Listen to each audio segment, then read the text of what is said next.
Ms. Wuornos, you were in the courtroom yesterday when the videotape of your statement about Richard Mallory was played, wasn't it? Weren't you? Yes, sir. You saw it in its entirety, didn't you? Yes. You didn't make one mention of an anal rape or being tied up or having alcohol squirted in your rectum, did you, during that tape? I told you that he was getting violent, and also I told you before in the first confession that he was talking about anal screwing. Did you, in fact, did you see anywhere in that videotape, or did you tell Detective Corzepa at any time that you were strangled with cord by Mr. Mallory? Well, every time I tried to start telling you or him about what was happening, he'd interrupt me and ask me how many times was this person shot, what kind of items did you take, did he say anything after when you shot him, where did you leave his car? I never got a chance to ever express myself. Well, I was always interrupted. So you say that the reason you didn't say it is that being interrupted. Pardon? You just were cut off. You didn't have a chance to tell it.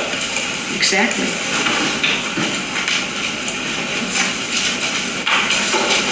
Before Detective Corzepa began the interview with, he said he wanted you to tell him all the facts and circumstances surrounding the Mallory killing, didn't he? I don't even recall him saying that. You don't recall him saying that? No. Well, what did you think your purpose was when you were sitting there telling him about the Mallory case? My main purpose was there to confess about Tyra's innocence, and that was all. I didn't have any, I couldn't, there was no way that I could have even remembered. I was hysterical, a shock, and they had forced me to talk, saying that they're going to arrest Tyra Moore if I don't answer their questions on the case, which I didn't want. I was only there to confess about Tyra's innocence because I just got done talking to her on the phone and told her I was going to confess to clear her. I didn't know I was going to have to talk about anything because of that. If I did, believe me, I couldn't remember nothing because I was totally out of it. Oh. Well, it wasn't because the detective cut you off, and now you're saying it was because you were totally out of it. Which was it? Because they cut me off and because I couldn't remember. Oh, it's because you couldn't remember. I couldn't remember at all. A lot of things I couldn't remember. I mean, I wouldn't be able to get completely like I just said today. I mean, you could remember being anally raped if you've been anally raped, couldn't you?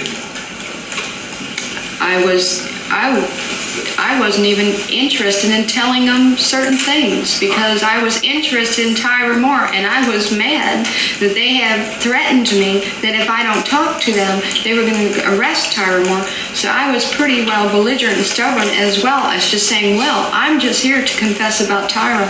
I'm not here to confess about the murders because I just trying to clear you that there's not two women, there's one woman. All right, now, as I understand it, you didn't tell about the anal rape and the alcohol. Let me finish. You didn't understand about the anal rape and the alcohol. You didn't talk about that and the tying up because the detective cut you off. That's right. Or you didn't tell him because you forgot about it. Or you didn't tell him because you didn't. There's no or. Well, that's two of the reasons. It's all together. The third reason you gave was now because you were just there to talk about Ty Moore and you were stubborn. There was a lot of reasons. Well, how about the rest of them? The reasons are, I'm there to confess that Tyra Moore is innocent, she knows pretty much, which was a flat-out lie because I loved her so much I was protecting her. Well, are you lying to protect her today? Oh, I'll be more than happy to explain that Tyra Moore knows more than she's saying and that she knows it's self-defense. Are you lying to protect her today? No, I'm not. I will tell you all about Tyra Moore. All right, you said, let me be sure we have the reasons correct. You said you didn't tell the detective because he cut you off and you didn't have a chance. And or you didn't tell the detective because you couldn't remember it. And or you didn't tell the detective because you were stubborn and you were protecting. I couldn't remember. Finish the question, Ms. Wuornos. And you didn't tell the detective because you were stubborn and trying to protect Tyra Moore. Were there any other reasons you didn't tell the detective? I couldn't remember because I was in a state of shock of Tyra thinking about Tyra. I told you over and over and over and over again, I'm only here to confess for Tyra. I'm only here to confess for Tyra. And I was totally focused on Tyra.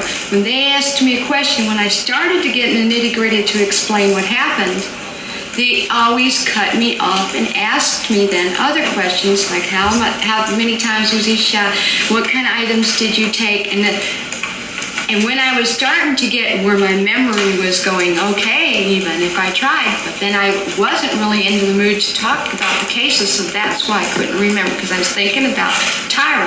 And I was mad that they had forced me into talking about the cases when I only wanted to talk to them about Tyra Jolene Moore. All right, now you say they forced you to talk about it? Yes, they did. All right, let me ask you this. On the tape, and according to Detective Forzepa's testimony, he advised you fully of your rights before you made any statements at all. Yeah, and I walked in there, and he talked to me 15 minutes before the tape was put on and the video was put on. All right, and it was not on at all. Nothing was. He had to turn the tape on. He had to go and turn the video on. Nothing was on when I talked to him, and that is when they threatened me. They threatened? Yes, they did. Now, let me ask you this. You were fully advised of your rights and knew you didn't have to make any statement at all, did you? When I walked in there, they said, I told them I'm here to confess, but I want to just really tell you about Tyra. And I was telling them I'm just here to talk about Tyra. He said, well, that's not going to do any good, because if you're just here to talk about Tyra and not about the cases, I've got Jolene Moore in custody right now, and I will have her here at the Volusia County Branch Jail, and I will have her indicted for first-degree murder as well as you. And we believe you are the suspects in this case. And she was a suspect, wasn't she? Yes, and I was pretty amazed that she became under protective custody when the police officers arrived in Pennsylvania, that she's under protective custody suddenly when she's a suspect. And in fact, she's a suspect because you brought the automobiles of men you killed to your dwelling and had her either ride in or drive in them, didn't you? She drove it. Drove several of them, didn't she? Objection, No, she Your Honor. didn't. Objection, Your Honor. Lee, we advise you on the record, do not talk about other cases. They have not been tried. Other juries will hear those. This is about Mallory. Excuse me, Your Honor, please. I would object to counsel telling his witness not to answer questions. I say the objection.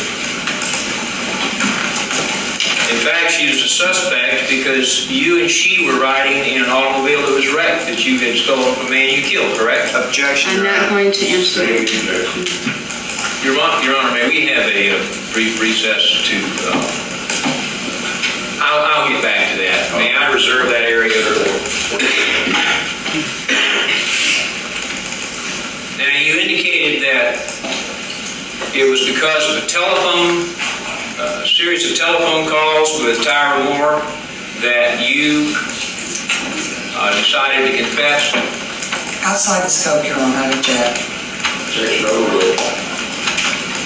Is that right?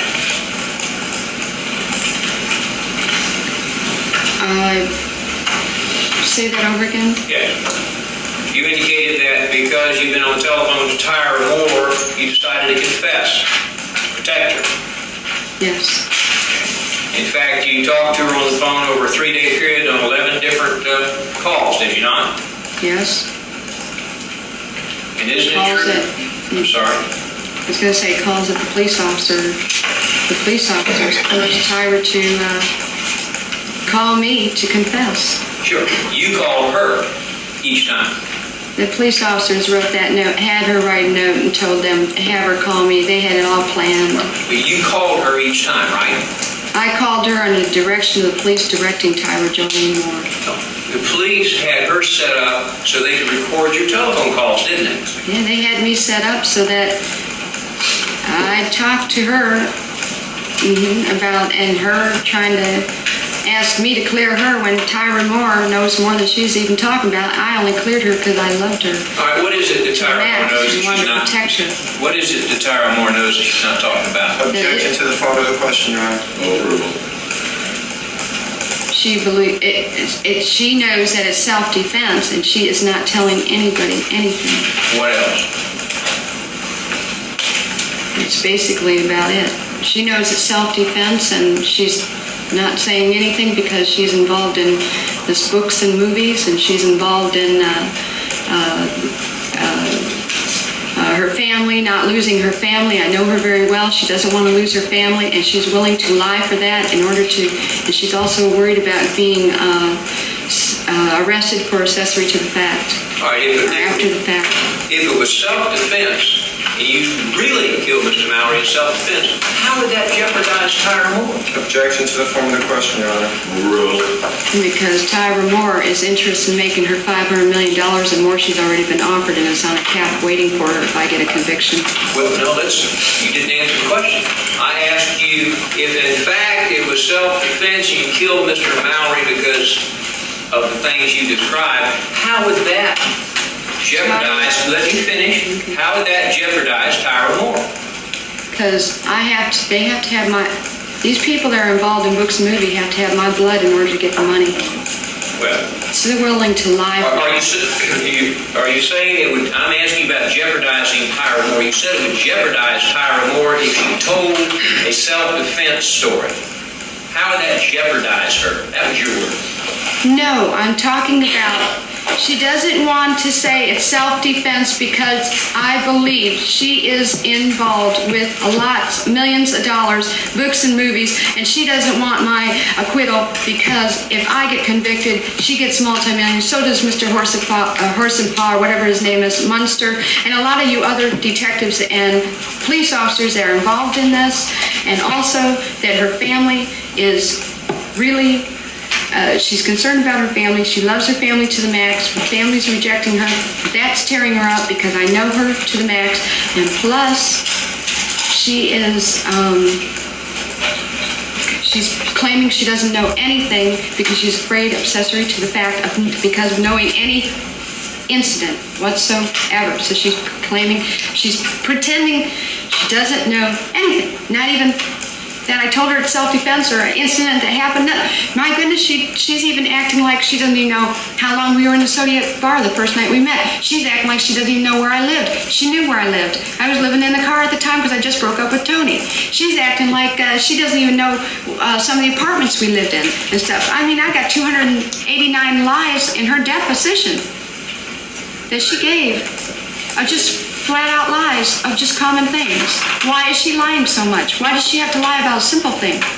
And you said it's because it would jeopardize her in some way if she didn't tell about self-defense? I believe that she is lying about a whole lot of things to keep herself from being any accessory to the fact of anything. Okay. She is afraid to tell anything, even if she's even afraid to say it's self-defense because then she is knowledgeable about the situation.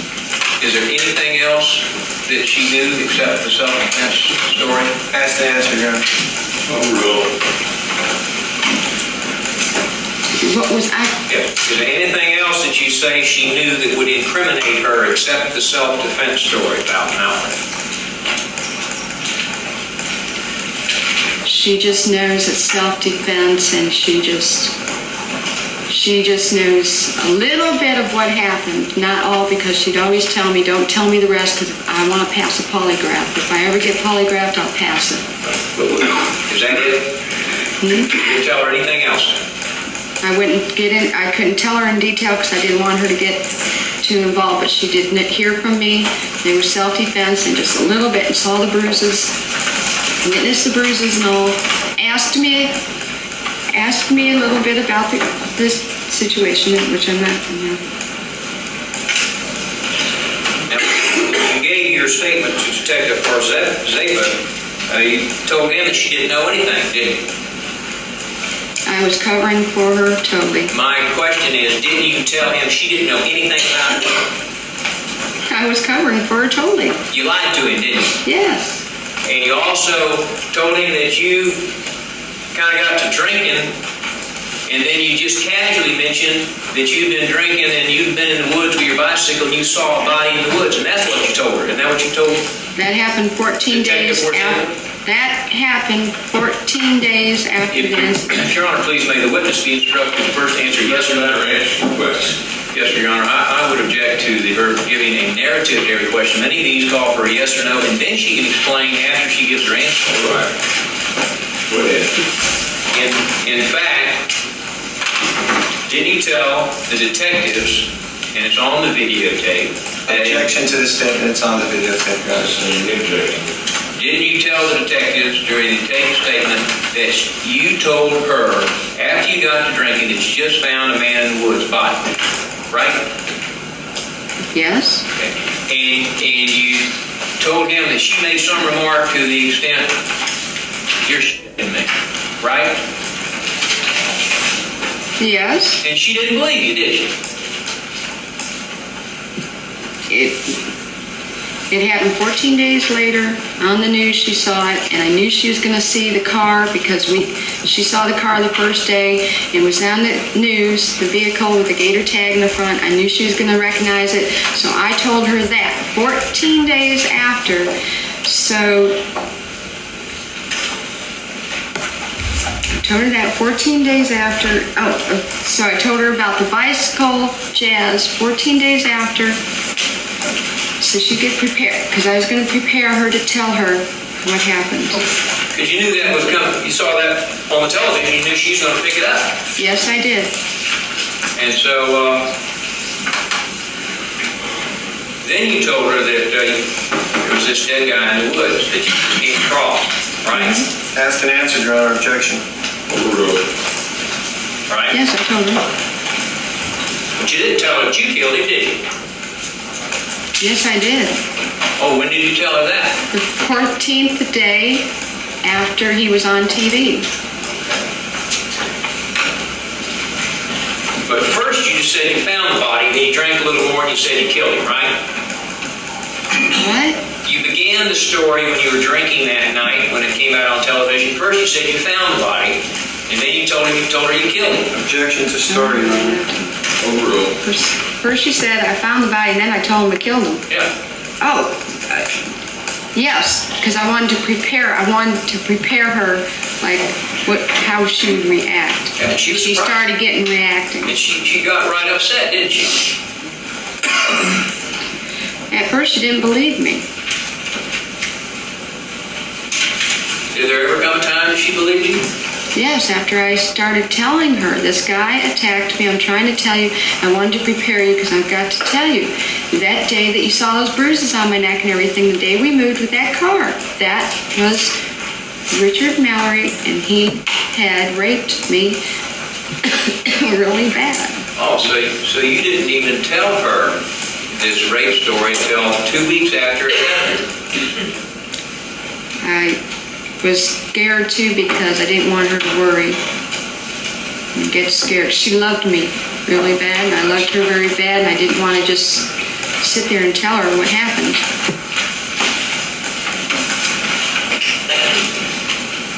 It's just, And then you say that you told her all these details about the alcohol and the anal rape and the tying up and all that? no, I didn't tell her all the details. I told her I was raped.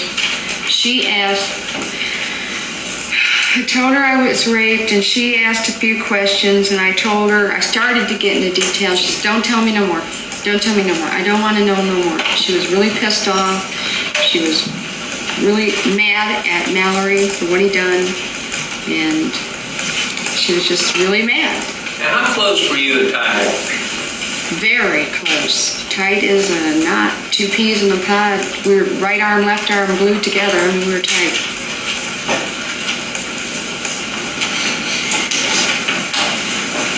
We loved each other very much. Trusted each other. Yeah. What broke you up? Pardon? What broke you up? What broke up the relationship? When we saw the sketch on the TV, I told her, you're going to have to go to your parents' house. You're going to have to just leave me. And we made arrangements for her to take a bus. And she called her parents and got ready to go up north. What sketch on TV are you talking about? Objection, Your Honor. Overruled. The sketch of the 2 girls. Sketches that are in evidence here in this case? Yes.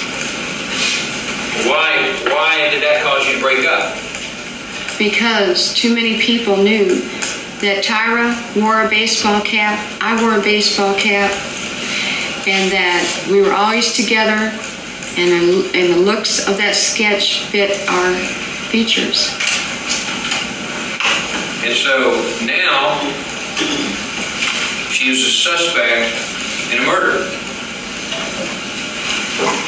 Yes. Because you and she have been riding in a murdered man's car. Objection, Your Honor. We don't answer that question. I'm not going. I'm advice of my attorneys. I'm not going to answer that question.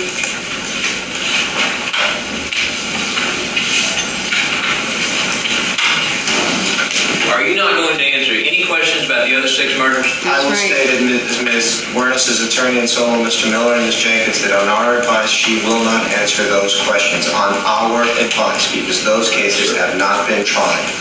Other juries will. Your Honor, I would, excuse me, Mr. Miller, I didn't cut you off for that. I'm done. Yes, Your Honor.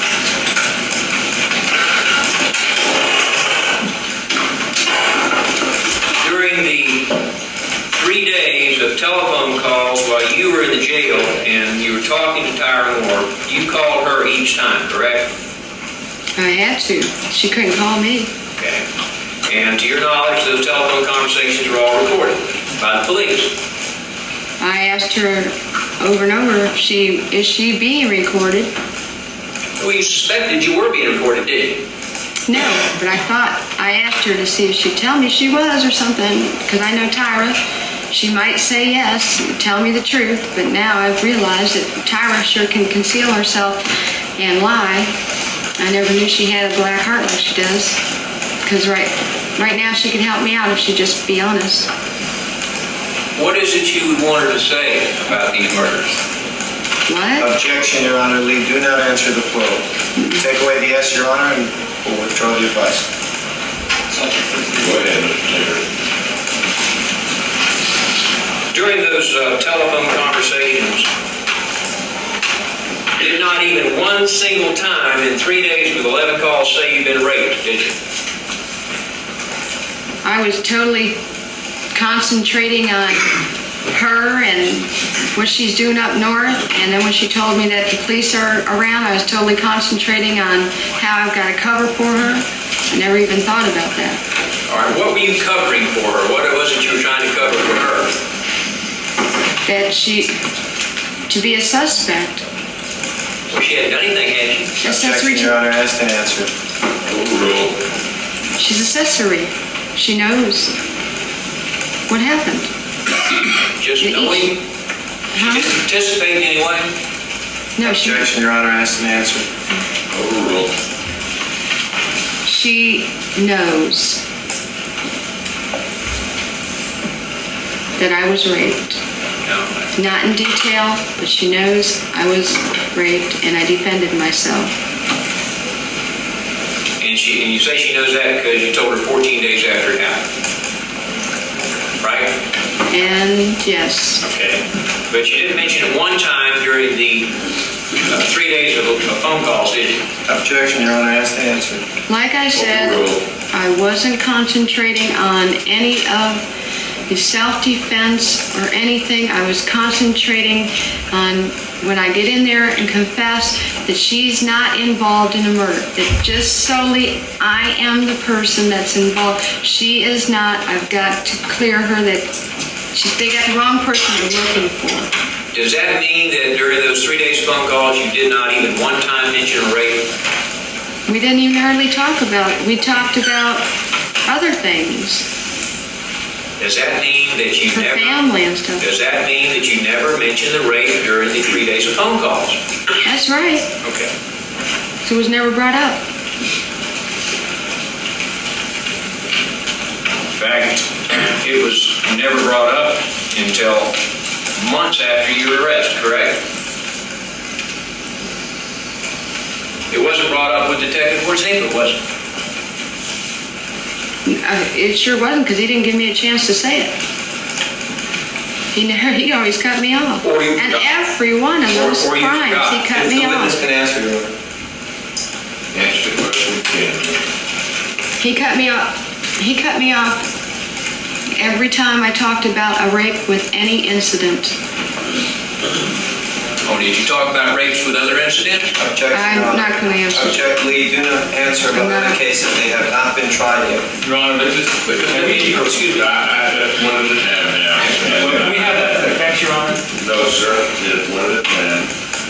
I'm gonna get on them too. Mr. Noah, you'll refrain from, handling this witness, Ms. Jenkins is the one that handled her. And if Your Honor, to allow her to answer part of the question and then not allow me to finish the question, just tying my hands behind my back. That's all right. Ms. Jenkins, do you have an objection? Yes, I do, Your Honor. All right, the objection is sustained. You may proceed, Mr. King. In fact, during the 3 days of phone calls, more than 65 times you said there was either mistaken identity and that Ty was innocent, correct? Over and over again. Because in the later portions of the phone, when I kept asking her about if anybody's recorded, I felt, just in case she is lying to me, I'm going to not express anything on that phone that would put her in jeopardy. Or put you in jeopardy. Right. You're also looking to protect yourself, aren't you? Yep. And that's why over 25 times you said it was a mistaken identity. You said that over and over again, didn't you? I only said it twice, Only said it was mistaken identity twice? I think. I don't remember the phone calls, everything that we said. Well, could it have been more than 25? I can't remember every word that was said. Could it have been more than 25? More than 25? Yes. Like 8? If you counted them, I don't know. I don't think so, as far as I'm concerned. How about more than 20? No, More than 10? I don't know. I thought a couple times I said it. Okay. All right, and more than 25 times on the telephone you suggested that she lied for you, didn't you?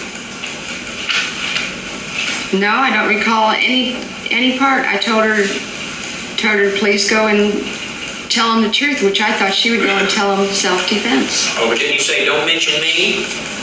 Tell them the truth, but don't mention me? Didn't you say that over and over again? I don't recall that. I don't know. You don't recall asking or suggesting that she If lied? I did, then I said next that, I don't know, it's a very confusing situation. It's a very intense, scary, shocking moment. A lot of things are mixed and mashed. You just don't think properly. You don't think...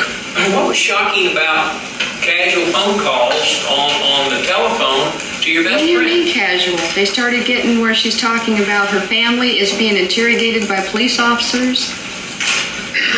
Now, you talk about drinking beer and how you couldn't wait to get out, things like that too, didn't you? Yes, but I couldn't tell you what day, when, where, first, second, third time. I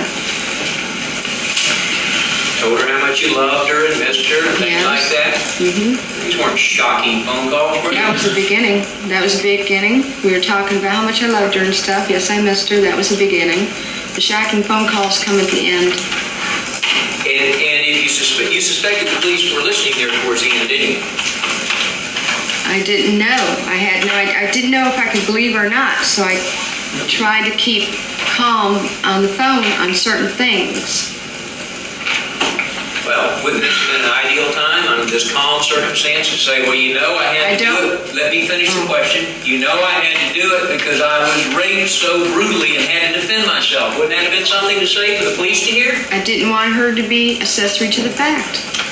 An accessory I to... constantly thought accessory to the fact that she could be charged because she knew about an incident that even lingered for a year before anything was known about it. But that's the first thing you told the police, wasn't it? That she knew about the killing, but she didn't really believe you? Because at first she didn't believe me. In other words, almost the first thing out of your mouth, that she's innocent. Oh yes, I'm lying there though. I'm telling him that she didn't believe me, but I'm covering for her because I don't want her. I'm doing the same thing she's doing, pretending that she knows nothing. Maybe When she knows it's self-defense. She knows I was raped. maybe you're doing the same thing then that you are now, wouldn't you say? I'm not lying at all. I'm up here telling truth, and I think I'm the only one that's telling truth between my lawyers and me. Especially when I've learned about all this book and movie greed. All right, let's talk about that for just a minute. You've talked to some movie people about this, haven't you? I did. Jackie Giroux? We have a lawsuit going on her. We are filing a lawsuit. Major. Movie producer type person? And you talk about if any money was to be made out of this, you'd like Lee to have it, didn't you? Lee? I'm sorry. Ty to have it, didn't you? No, because if I said anything to her in a letter, which I can't understand how I could have wrote her while I was in jail, because as soon as I got done talking to the detectives, they stuck me in solitary confinement lockdown, shoving pills down me and got me messed up on drugs forcingly. And I didn't have any pen or pencil or paper to write, and you people are saying that those letters came in January in jail, and I don't remember writing any letters whatsoever. Who was this that was forcing drugs down you? They had me on Visceral. They had me where I didn't have I didn't have any commissary, not even a Bible, a book, nothing to read, 24/7 in a square little room with nothing to do but come up and say, do you want your pills to help you go to sleep? And of course I took them to sleep, and I got hooked on Visceral. I was taking 2,800 milligrams a week, 16 pills a day. 400 milligrams a day, 16 pills a day, almost killed me. They almost killed me.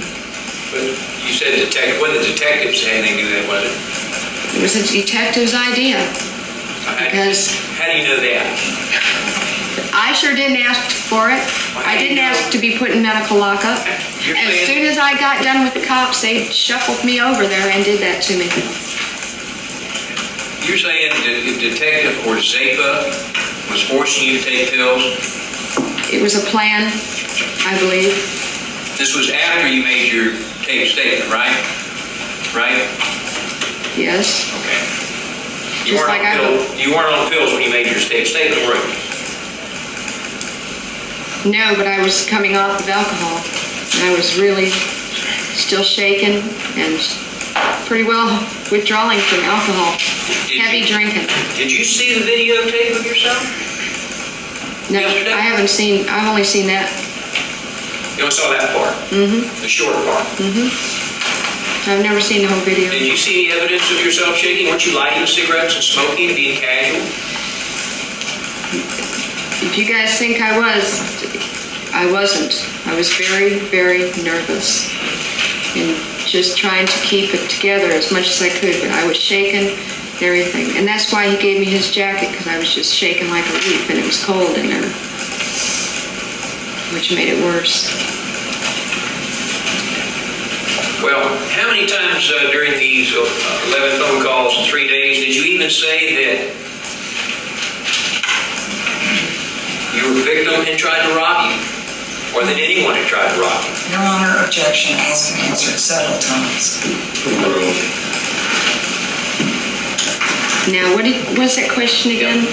You never once even said that your victim tried to rob you. Objection, Your Honor, the charge your victim.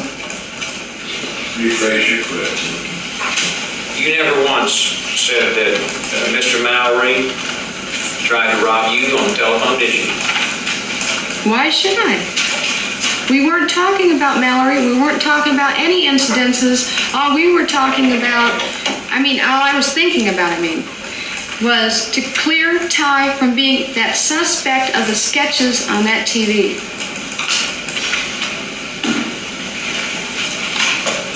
Well, what were you thinking about when you were talking about his mistaken identity? The sketches. In case the tape was rolling, if there were some police officers there, I was protecting her over the phone. And you even said that you're going to sue law enforcement if you got arrested for this, did you? Or sue the county? Who knows? I was withdrawing from alcohol so bad, I was so confused and so scared about Tyra that I couldn't function properly. I don't know what I was saying. I don't know. I was totally I was in Pluto. scared out of my wits, caring about Tyra. I loved her to the max. I must have told her 25 times a day, I love you. You said that you were supporting Tyra Moore. She really wasn't working. Is that what you've been telling the jury? I've supported her for 3.5 years. The last year she worked. But she made such little money, I have to still work. Well, didn't you continue to tell detectives that she worked all the time? No, she didn't work. I meant she worked all the time at Casa Del Mar. It's directly talking about Casa Del Mar when I say that. Didn't you also say all she does is go to work and come home and then go back and go to work? That's Doesn't do Casa anything Del else? Mar. That's Doesn't do Casa anything Del but work. Mar.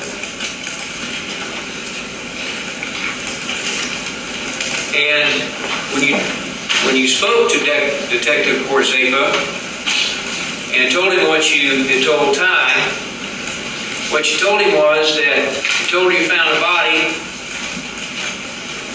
but you're just bullshitting her, in your words, because you were real drunk. Remember saying that? What I meant was I was saying that there's a lot of times I'd be drunk and I would just bullshit with her. Oh, but that's when I was lying about her, yeah. Trying to make her sound like she didn't know anything. Yeah, okay, I got you. I know what you're talking about. I can't remember what those confessions say either, so. Hard to keep the story straight, isn't it? Objection, Your Honor, badgering. Hard to keep the story straight, isn't it? No, it's hard to remember what you're talking about. Because I'll tell you right, when you just asked me that question, I don't know what you were talking about as far as what it was about. Like, was I talking on the phone? I didn't know you were reading out of the confession. Now, the reason you were a prostitute is because you made really good money at it, right? Yes.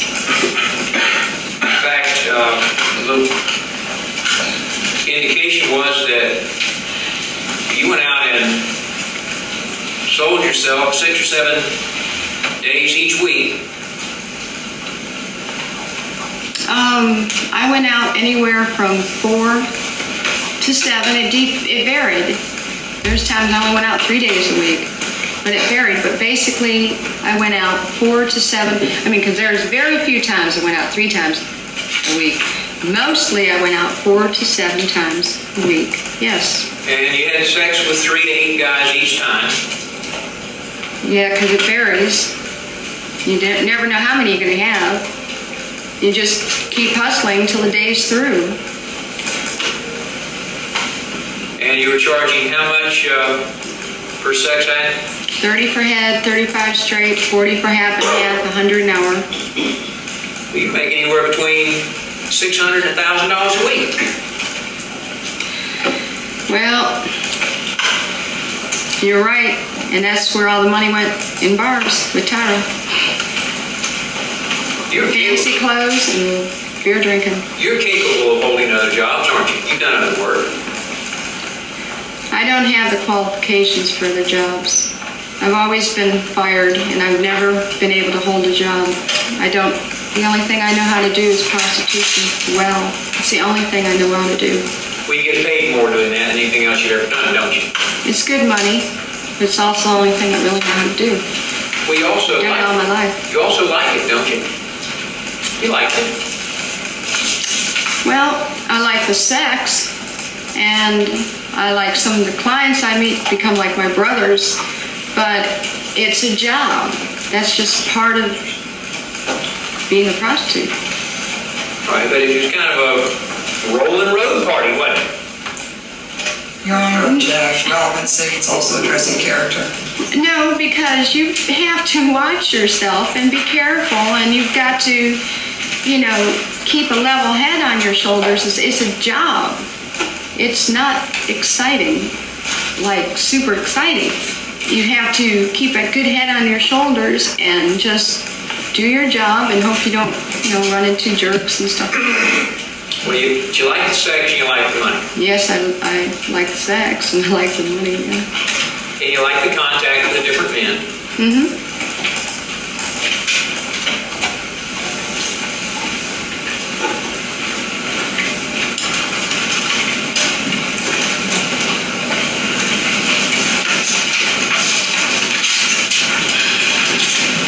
And then there came a time that you decided to arm yourself, start carrying a pistol, correct?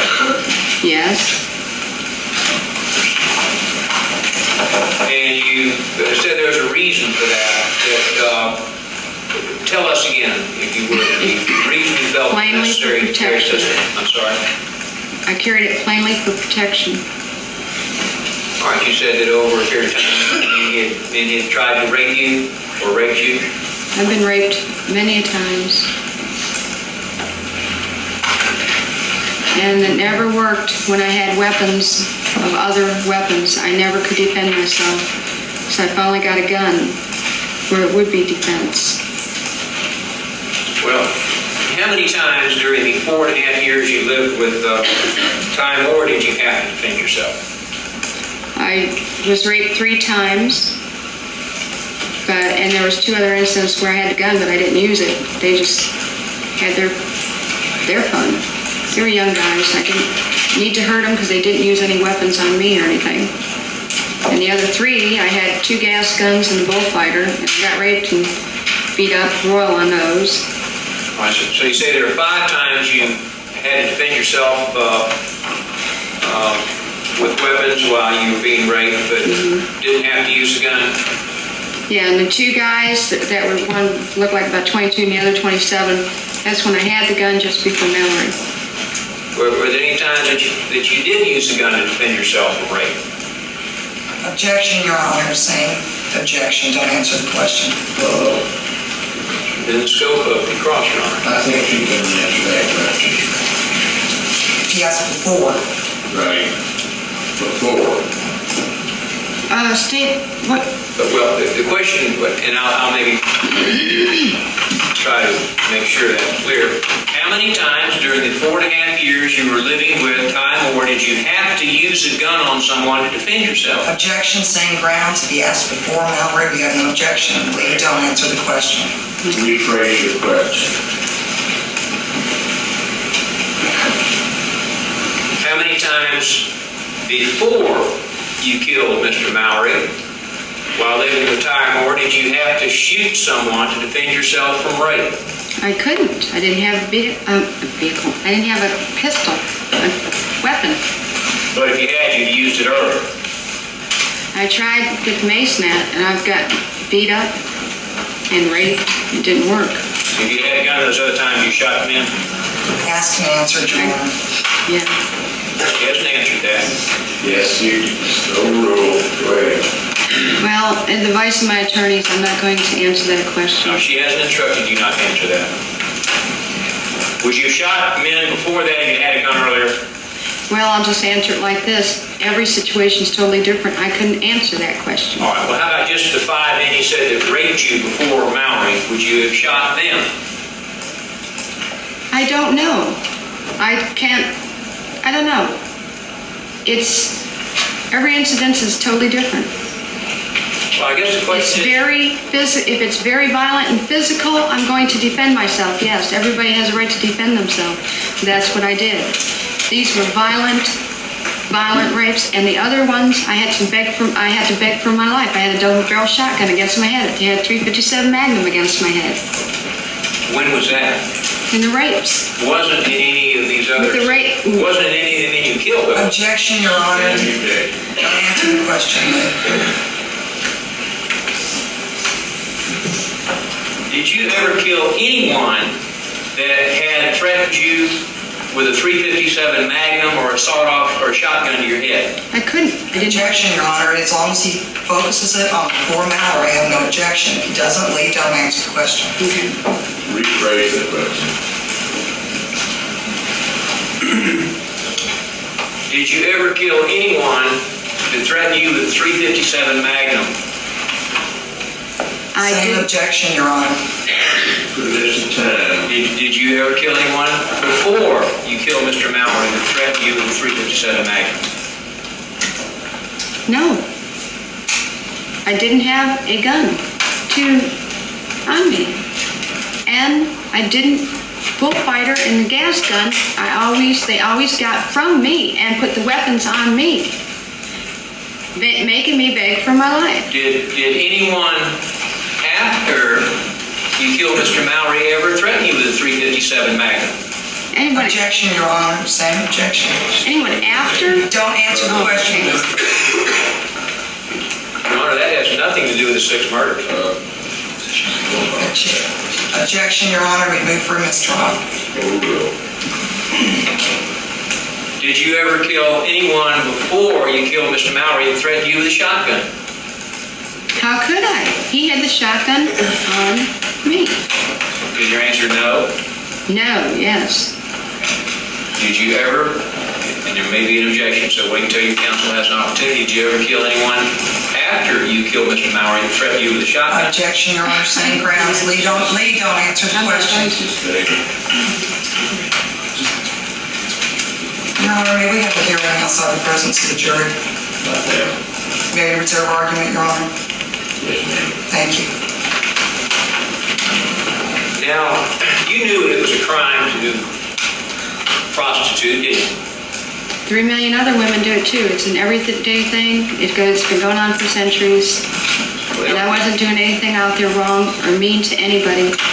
What they did was mean to me. I was very kind, very nice, had a very ladylike attitude. I didn't do anything wrong to them. I didn't even hardly swear. I talked about religion and politics and even talked about trying to save the Lord with some of them. I mean, I talked about Jesus coming soon. And I was very kind. There was no reason to attack me. You said what they did was mean to you? What they did to me was violent and mean. Who are you talking about? We're here on Richard Mallory, and I'm talking about Richard Mallory right now. You said they. I'm not going any further into this. I would advise you not to go further into that, Lee. I would ask her to go further, Judge. She brought it up. Same objection. So you think it's okay to violate the law if a lot of other people do? Everybody does. Objection, Your Honor, relevance. Overruled. Everybody prostitutes, even housewives, and so do the men. They're out there. They're the ones with the money, putting it on the hook, saying to us prostitutes, you know, here we are. If they keep their money in their back pockets, their penis in their pants, they wouldn't be feeding prostitution. They're the ones that feed it. We're just out there making our money. Kind of like a friendly drug dealer. Objection, Your Honor. There was no harm in it. It was like a date. I move for curative, Your Honor. If I walk in a bar, You have a motion today? Yes, Your Honor. Overruled in that case. Okay. if I walk in, For mistrial. Today. Thank you. if I walk in a bar and I meet a guy, which I never worked at bars, truck stops, CBs, rest areas, street walk, nothing of that. I just strictly hitchhiked prostitution. Now, if I walked in a bar though, and there was a guy there that I wanted to go to bed with, and we go to bed without money, that's just, and to me, that's just like prostitution, adulterous right there too. But here, let's say we go to bed and he offers me money.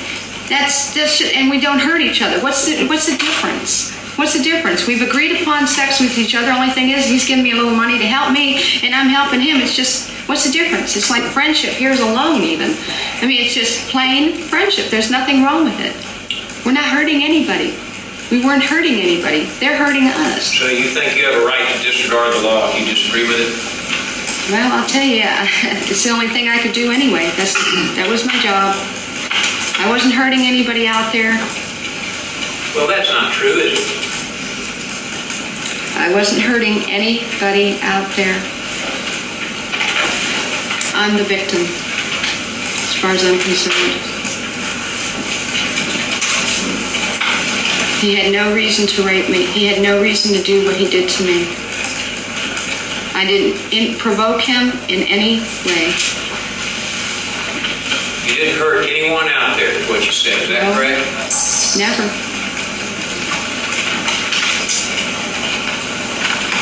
They hurt me. Who hurt you? Who's I'm that? talking about the earlier rapes and everything. I didn't have a gun. I couldn't defend myself. If I tried to defend myself, I came close to death so many times. I had to beg for my life. I had to carry a gun for protection. It's the only thing I knew what to do. As far as work, I've done it all my life, and it's the only thing I could do. But now the years are getting further into a very Excuse me, high-rise crime, I didn't ask you a question. I'll ask you one in just a moment. further into other incidences. I'm only here for the Richard Mallory case. Well, I'm only trying to ask you is why you killed 6 other men. Was it the same reason? I'm here for one trial. I'm here for first-degree murder, 1 count in this county. Your Honor, I ask that you instruct the jury. And Lee, I would ask that you not answer the questions. Isn't it a fact that you had a pattern of hitchhiking the highways and selecting middle-aged men above 35, 37, on up into their 60s? No. I dated guys from anywhere from 28 and up. And in my confession, if it says older, I just, like I say, I wasn't in my right mind where I could stop and rationalize to think what some of the things I wanted to say, because my mind was doing 100 things and 100... And isn't it true that you generally contacted these men along the major thoroughfares and interstate highways of the state of Florida? Pardon? You generally contacted these men on the interstate highways or the major highways of the state? I hitchhiked and prostitute. That's what I did. Primarily out of Hitchhike and prostitute. primarily out of the Daytona Beach area, the Central Florida area? I've worked the whole Florida state. I worked the whole Florida state. I-10, I-95, I-75, I-27, 50, 41, 44, anywhere. A whole Florida state. And it was your pattern, was it not to tell them that you were a prostitute so that you could make money? No, because a lot of times I got in the car and they asked me if I was dating. If I'd want to date. They propositioned me many a times. A lot of the guys pulled over was strictly for sex. It wasn't like giving a girl a ride to the next exit. It was strictly to pick me up for a date. They knew I was out there for a date. I'm sure every other girl that's hitchhiking out there gets propositioned by a guy. As soon as they get picked up, I bet you they get propositioned by a guy. Because most of the times I didn't have to ask them, they asked me. Well, you heard Bobby Copas talk about you asking He him. didn't pick me up. I don't even know him. And I think furthermore that Jackie Giroux knows him, that he called her up about something about a movie, and he is bold-facedly lying up here just to get some media attention, because I've never seen the man in my life. I wouldn't, plus I don't go to truck stops. And I don't ride with truckers. You denied that you went over to him and asked for a ride, saying you need to get back to your children, where your sister was? You guess what? My sister, I haven't called her since, for 10 minutes, 1986. I haven't seen her since 1976. I'm not suggesting you told the truth. I'm asking, is that what you told him? No, I didn't see the man. I don't know who he is. I never seen him. I didn't tell him nothing because I've never been in his car. I don't know him. I've never seen him. Plus, I don't think I deal with somebody that fat anyway. He was too big of a guy, and I don't deal in truck stops. Oh, you're not the one that hollered after him? He's too big of a guy. I wouldn't have trusted being with him. He's not the one that you hollered after him? Fat old son of a bitch, I'll kill you too, like I did the others? Yeah, I did not. He never picked me up. I'd never, especially at truck stop. I don't work truck stops. I don't walk in truck stops. I think truckers are too dirty. Your testimony is then he just lying, right? He's lying. Yes, he is. And you say because he wants to make money in a movie or something? I'll tell you how much I think he's lying. He says I had a purse. The police officers got my purse, the brown one. My gun does not fit that purse. You can check it. generally carried your gun in a little bag, didn't you? I carried my gun in a tote bag. And you He says a purse. You even Doesn't practiced fit with that. the purse. You even practiced with that. See how fast you can get it out. Kind of a quick draw practice. Oh, yes. I doubt that. No. Oh, No, you never. didn't? Never happened. You ever tell anyone that? What do you mean? It never even happened. I never did that in my life. Never When I get home, I'm too tired. I just set the bag down or in the closet and go to sleep. You never practiced getting it out fast so you shoot fast. No, of course not. And I think you made that up royal. You know Dr. McMahon? Objection, Your Honor. May we approach? No, objection overruled. You know Dr. McMahon? Yes? Your Honor, I believe you ruled on this prior to No, the question. well, I don't know what the question is, you better rule it again. Do you know it's against the law to carry a concealed firearm, don't you? Yes. And But I took that risk because I had to use protection. you also And also, pardon me? if I wasn't a convicted felon, I would have bought a gun and carried it. But since the law won't let us felons, once we get out of prison, protect ourselves with a weapon, they just say, go ahead and get killed, we don't care. We have to just forget the law and carry it anyway. Because there's a lot of people that have been convicted felons coming out of prison, and they're just as decent people as can be, yet you say we can't carry a weapon. We've got to protect ourselves. There has to be a way to protect ourselves. We can't use our hands. You're even a victim of the law. Objection, Your Honor. Overruled. You're even a victim of the law. I don't know what you're talking about. Well, you just said because of the law. Oh. We can't use our hands, is what I'm saying. We have to have a weapon. Were you trying to tell us us convicted felons cannot defend ourselves? We have to have a way to defend ourselves. They think that all convicted felons should be allowed to carry guns. Objection, Your Honor. Well, Is that what you're saying? say what I didn't hear what you So said. you think that convicted felons should be allowed to carry guns? Because a lot of them do turn into the Lord, and a lot of them are very decent people and very straightforward people. So they broke the law. Everybody breaks the law, and I bet you do too. Matter of fact, you drive a car and pollute the earth. And some of them shoot men to death in cold blood, don't they? Objection, Your Honor. Overruled. Some of them shoot men to death in cold blood, don't they? No, they don't. I didn't shoot anybody in cold blood. Although I would have been out there decaying instead. You've never shot anyone in cold blood? That's right. Objection, Your Honor. 16.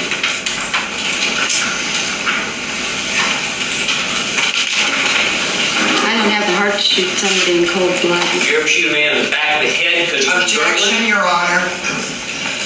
Objection.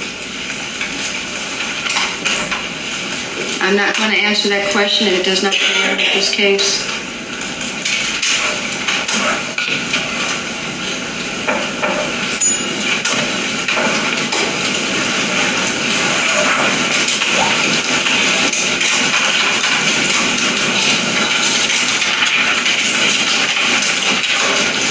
So, different circumstances to different reasons and circumstances, and I don't need to answer that. It has nothing to do with Richard Would Murphy. you like to answer it? No, I'm not going to. Lee, I'm instructing you not to answer any questions about anything other than Richard Mallory. I'm asking you not to talk about it. Maybe the council would like to get some answers. Objection. Your Honor, do I have permission to talk now that Mr. DeWar has spoken? No, sir. Thank you, Judge. We'll get both of you in this. Thanks, Judge.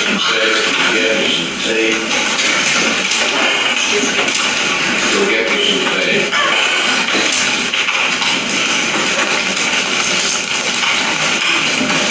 Now, Rather than you leave the courtroom, do we have someone, Captain Massey, in the hall that can attend to that task? I want to thank you, Mr. Bell, who made the turn to see Captain Massey, will you attend to that for me?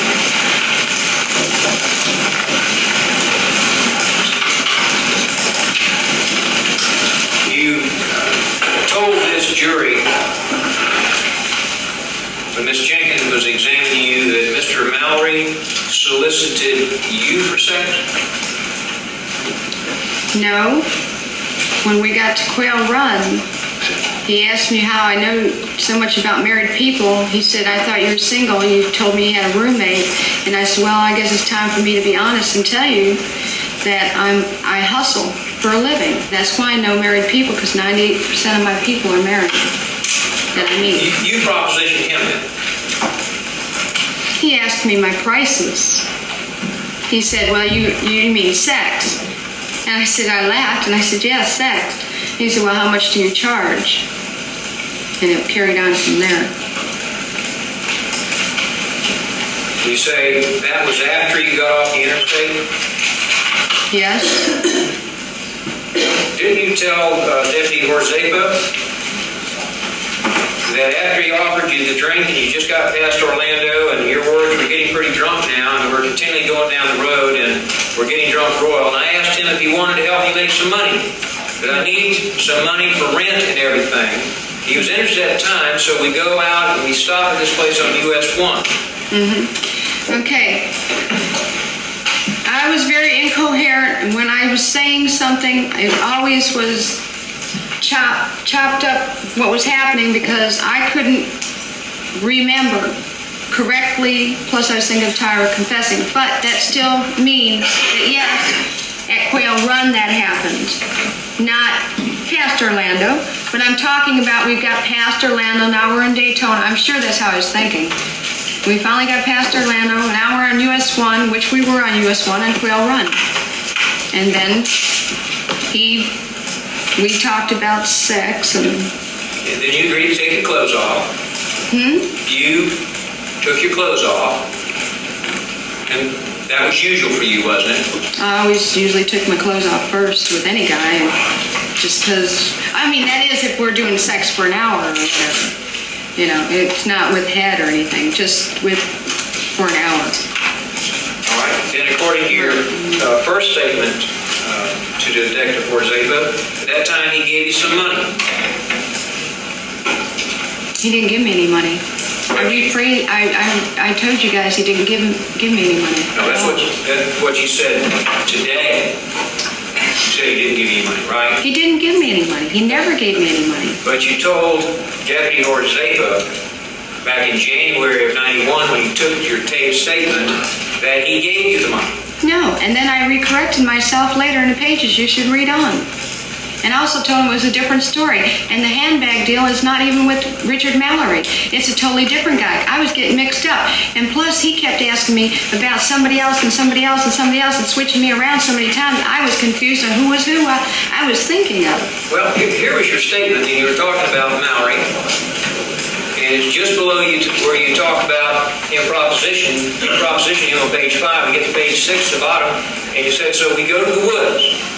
You say, okay, I want to drink of this stuff, and it's about 5, and I'm just start making, and so he gives me the money, and I start to disrobe. And I think... Pardon me? And I think if you check on page 9 or something, it states, no, he didn't give me any money.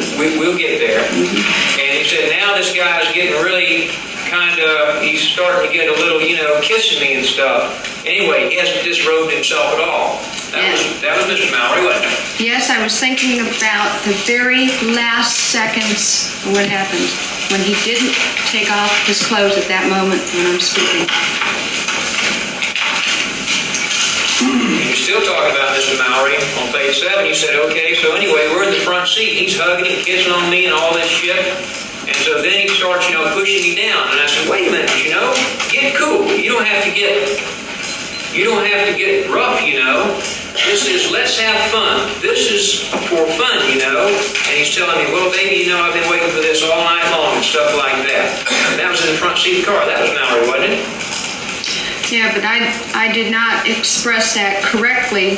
I was totally incoherent, and if you read on, I think it says it's a different story. We'll get there.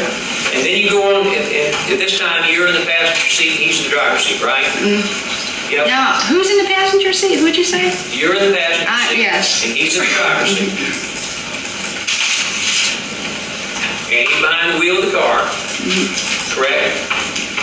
Answer yes or no, please. Yes. I mean, he's behind the wheel of the car, you said? Yes. Okay. And you say the doors are open. And then you said he's really getting heavy, on me, and stuff. And I'm going like, he's getting to where he just wants to just, unzip his pants, not take his pants off or anything. Just start having sex and stuff. Is that Mr. Maury you're talking about? That's the very last, and when I pulled the cord and everything, he didn't take his clothes off. Nowhere before that do you mention a cord at all. I didn't get a chance to. I told you guys about anal screwing with Mallory in the beginning, and I don't know how it goes, how he questions me. I haven't even been able to read those.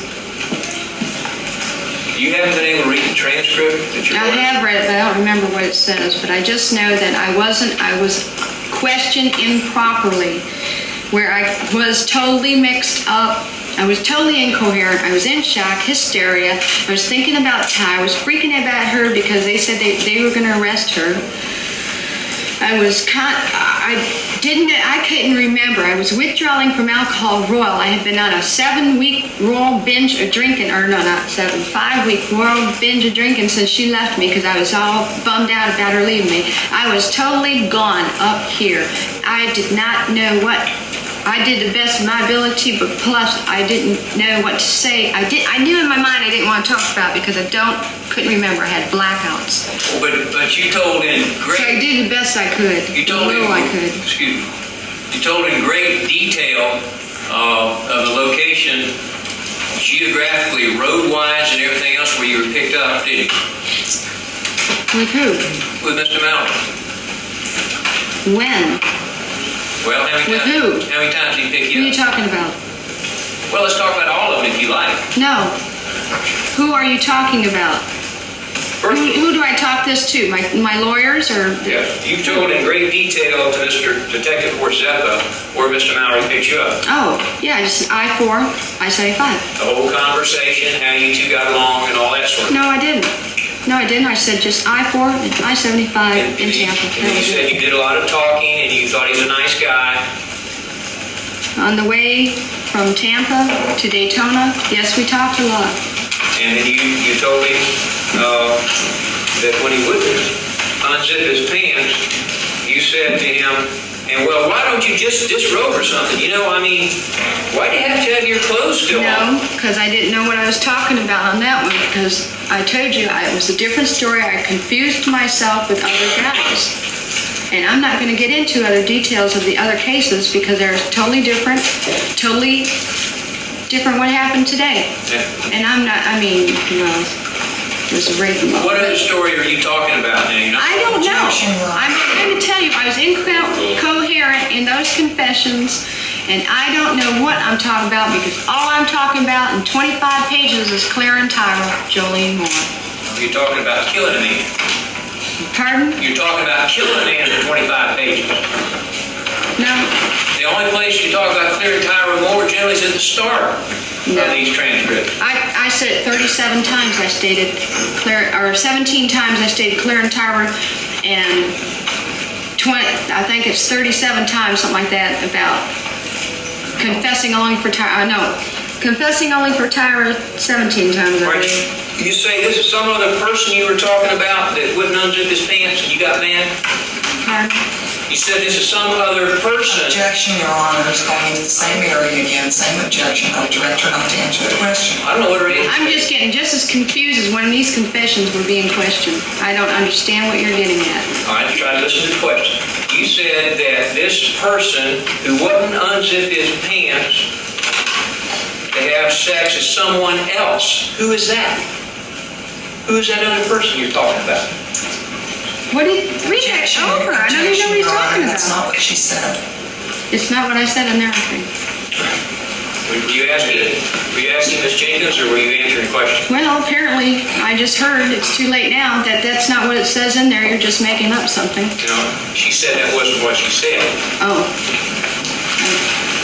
You think I'm making up something here? I don't know. I don't know what you're talking about because I don't know what you're reading. All All right, here's what I asked you. What page? Page 7 Okay. On Mallory. on Mallory, and you said, now like he's getting to where he just wants to, unzip his pants, not take his pants off or anything. He starts having sex and stuff. And I said, well, why don't you just disrobe or something, I mean, why do you have your clothes still on? Okay. There, it must be when I first asked him to disrobe. See, I'm mixed up. I'm mixed up totally. I asked him to disrobe because it was getting cold in the car. I said, why don't you undress so let's get started. It's cold in here. So I know that's what part I'm talking about there. All right, and you said, that's where, just before that, you said he's kissing on you and getting heavy. Is that what you're talking about? Then, that's what I'm saying. I was totally mentally blocked. Totally. I had blackouts completely about that night, what happened exactly. And I'm just choppy as can be. Well, when you So said what? when you said you're in the front seat, he's kissing, hugging you, talked about kissing out, right? Richard Mallory never even kissed and hugged me. He did that after he was raping me. So when you told, And if I said he's getting heavy on me, kissing and hugging me, that's rape. I see. Heavy means rape. Although you've offered to have sex, you're laying there naked on your back. Objection, Your Honor. Overruled. You've offered to have sex, and you're laying there naked on your back, and the man paid you, and you say it's rape when he's kissing and getting on you? He didn't pay me. And I don't know what you're talking about. He didn't pay me. He's not kissing me because for regular sex. He raped me. This is when he gets heavy, and I don't know what you're talking about. And then you went on to say, then he started getting violent with me, and we're fighting a little bit. Is that what you said? Well, the way I talk, it's like, we were fighting a little bit, and, that's the way I talk. But you expanded upon that today to tell the story of being tied up and raped. Well, we did fight a little bit. It wasn't a whole lot of fighting when I grabbed his arms at the very end, and he slapped me in the face. It didn't last 5 minutes. Only lasted half a minute at the most, Then maybe you a go on minute. with a fight little bitch, you said, and I had my purse right there on the passenger floor. And then you said, no, it wasn't the purse, it was a blue bag. That's right. I carried a tote bag. Could it have been the brown purse you had with Bobby Copas? I did, yeah, why don't you check that gun and see if it fits, because I'm telling you it doesn't, and Bobby Copas doesn't know what he's talking about, because Bobby Copas never picked me up. All right, well, onto the blue bag. You said you had a blue bag and you had it zipped on the side, and it was unzipped because you wanted to make sure if anything happened, I could use my gun. Things were starting to happen where I think he was gonna roll me, take my money back. What are you talking about? Well, probably what I'm thinking is that this guy is going to just rape me, take my money, kill me, whatever, dump me off. I don't know. Maybe he thinks I have $500-600 on me. Take my money back. You talking about the money that he gave you earlier. He never gave me any money. No way. You said, or beat me up, or whatever. When I say take my money back, I'm sure that's just I was doing okay heroin. I wasn't even talking like that. It's just like my expression, the way I was expressing myself. Here's your words as to why you're starting to grab this gun. You say, I think he was going to roll me, take my money back, beat me up. Does it say? Let me finish. I'm reading your statement. I think he was going to roll me, take my money back, beat me up, or whatever the heck he was going to do. Yeah, doesn't it say this is a different story at the end? So I jumped out. You say you're not talking about Mallory there? Miss Mallory? I may be talking a little bit about him, but then I might be talking about somebody else in it. So that's why I said, wait a minute, this is all messed up. Well, Because like I'm trying to tell you. Well, if this isn't Mr. Mallory, who are you talking about? Objection, Your Honor, same objection, leave to answer the question. I couldn't get Please each. don't answer the Okay. question. Mr. Horseva only asked you about Mr. Mallory, didn't he? He just asked me about Mr. Mallory. Right. Did Detective Munster ask you about the other? No, Hersefa questioned me on a couple others. But in any event, at this point, you've been talking about Mallory according to the questions and the answers you gave that point, correct? Say that over. Yes, you were talking about Mallory when you said, so I jumped out of the car with my bag and I grabbed a gun. No, because I didn't never get out of the car. So I'm saying I never had it. I was never coherent enough to tell you what actually happened because there was too many blank spots. I had to sit back, put all the pieces together. This person, what happened. I had to get. I was drunk as could be that night. I had to try to remember, like, what did happen exactly, precisely, and everything. I couldn't tell you guys. And if I started to, like I say, every time I messed up and wanted to start over, you guys interrupted me. You talked about Richard Mallory, and then, 11 or 12 pages later, then you come back to Mallory again after you've gone through a whole bunch of jazz about some other stuff. Had me confused. And then you talk about, the detective, Munster or Horseffa or whatever, would talk about a sausage truck guy, and then ask me about, well, did you find his wallet? And then he was talking about Richard Mallory. Excuse me, Ms. Wuornos, I don't have a question for you based upon what you're doing now. Let me just finish this question. He said, I jumped out of the car with my bag and I grabbed a gun. He said, and I said, get out of the car. And he said, what? What's going on? I said, you son of a bitch. I knew you were going to rape me. And he said, no, I wasn't. No, I wasn't. And why don't you read the rest? It says it's a different story. Is that what you said? That what you said? That may be what I said, but it's wrong because I was not coherent, and it is totally about somebody else, which I'm not going to talk about.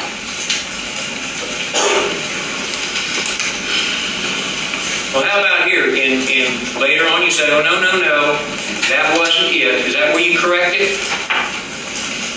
I don't. Your Honor, I'm going to object unless he's willing to give her a copy of the transcript. It's impossible Yes. for her to recall. That's serious. I mean, I approach it. Can I change papers for the business? Yes, sir. We're ready to change papers.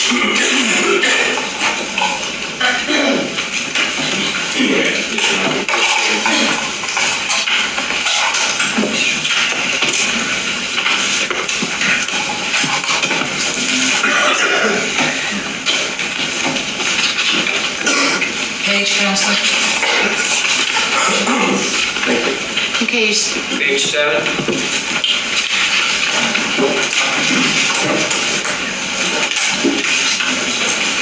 Okay. Are you with me? Hmm? He said, get out of the car. That's you speaking. He said, what's going on? And I said, you son of a bitch, I knew you were going to rape me. He said, no, I wasn't. No, I wasn't. And I said, oh, yes, you were. You know you're going to try to rape me, man. So anyway, I told him, step away from the car. And then he said, oh, no, I didn't. All this is another thing, okay? I know what happened, okay? I jumped out of the car. Now we say I jumped out of the car, you're talking about Mallory again, right? Wait. Yes. I got page 7, and I don't see anything you're talking about here. I'm sorry, page 8 now, starting on page 7. Okay. You said, oh, no, I didn't. All this is another thing, okay? I know what happened, okay? I jumped out of the car. And that was Mallory you're talking about. No, because I told you, he was starting to get physically do stuff to me. Oh, this is a different story. God, see it so long ago. And that's why I'm totally incoherent. I can't remember everything. You guys are asking me questions about these incidences that happened. When my mind's focused on Tyra, I only came here to confess. I don't know what I'm doing here talking to you guys about the other things. And I'm like, well, should I even answer these questions? I really don't want to. And I'm also confused anyway when I start talking about them that I get mixed up with different people because you guys keep asking me, okay, it's all right, take your time. And then you say, yeah, okay, I jumped out of the car, I pulled my gun out when he started to physically do shit with me. And now, what type of gun do you have? Now, you don't even let me go on. I mean, they weren't letting me go on. Or nothing, to recorrect myself or anything. They kept... Now he just asked me about... Now, for the next 11 pages, he's talking about all different guys. White pickup truck, and I say, what white pickup truck? I don't recall a white pickup truck. Lee, I'm going to instruct you not to talk about any other charges. All right. You have cases pending. You went on to say that, on that same page, that this was a 9-shot, 22 caliber pistol, correct? And that it was fully loaded? Yeah, I usually carried it loaded. Does this appear to be that pistol?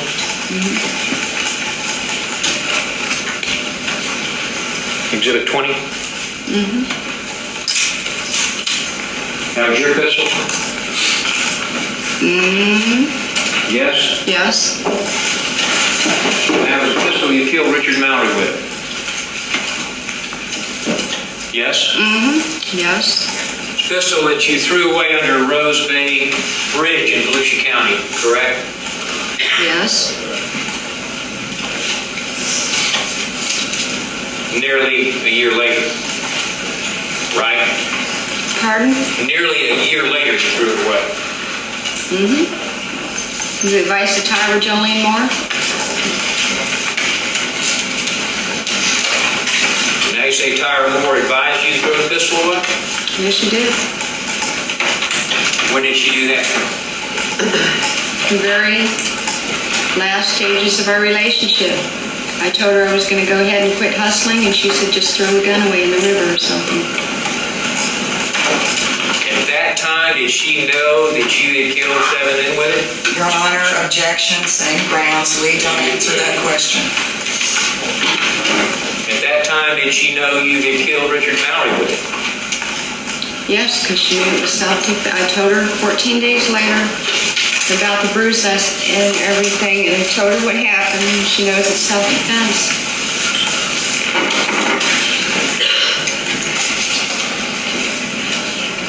Was there any other reason that you know of that she told you to throw it away? No, because she used to tell me, do you got your gun? Do you have your rubbers? Make sure that you clean the vehicles out very good. If you ever run into an incident like that again, don't let anybody hurt you, honey. You've been violently raped, and I'll never want to see anybody do anything like that to you again. Did you ever tell her about any violent rapes after Mallory or attempted? Objection, Your Honor, same grounds. Lee, don't answer the question.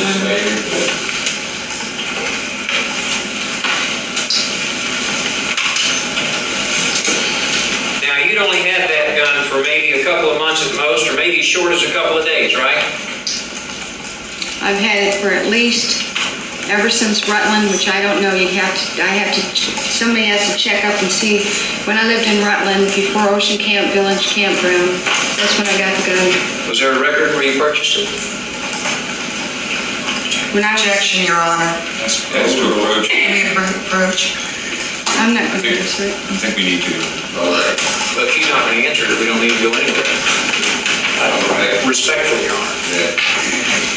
Yes.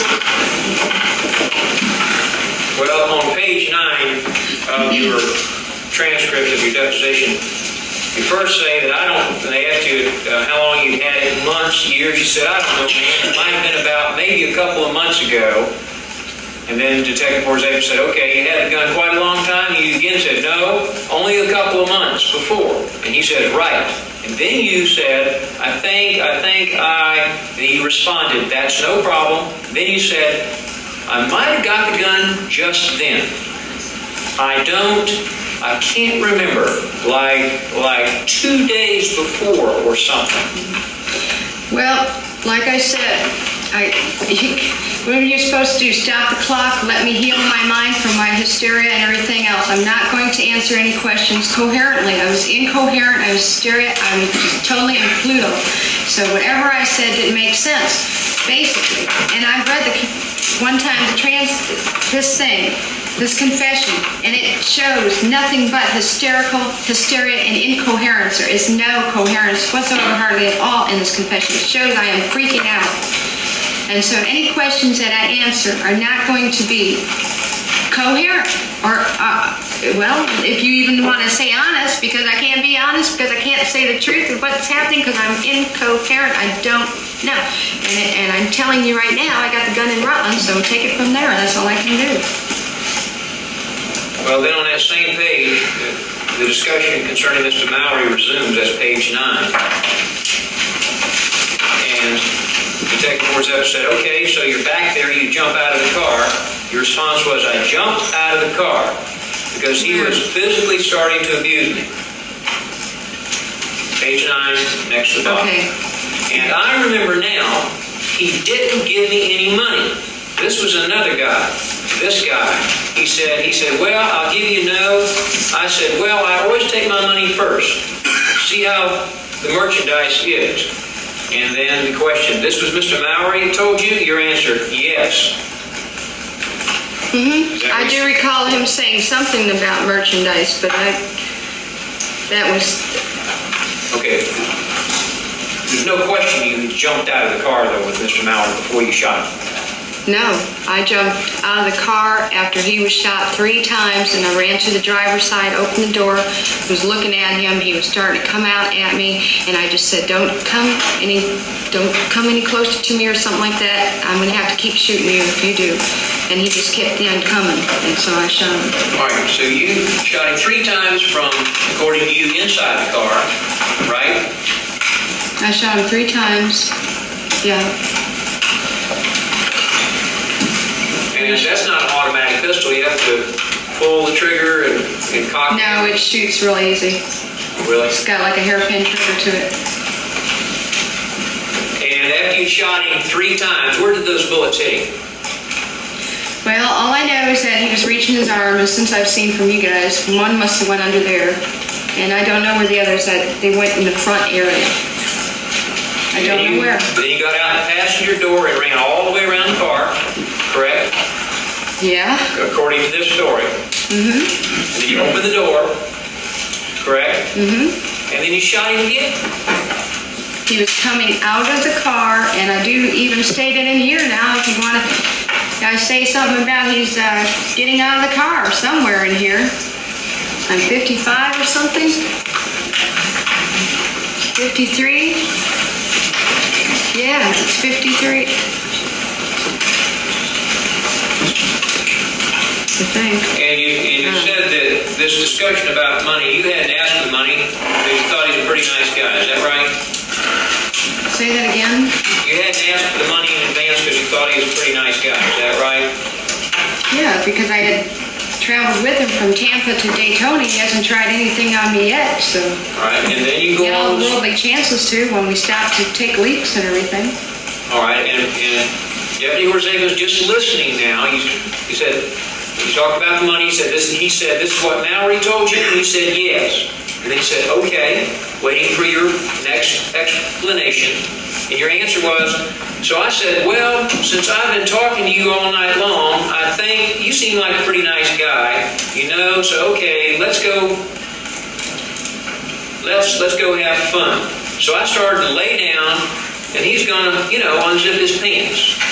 Objection, Your Honor. Is there a question, or is he just reading her statement to her? I don't know either. Did you say that? Is that what happened?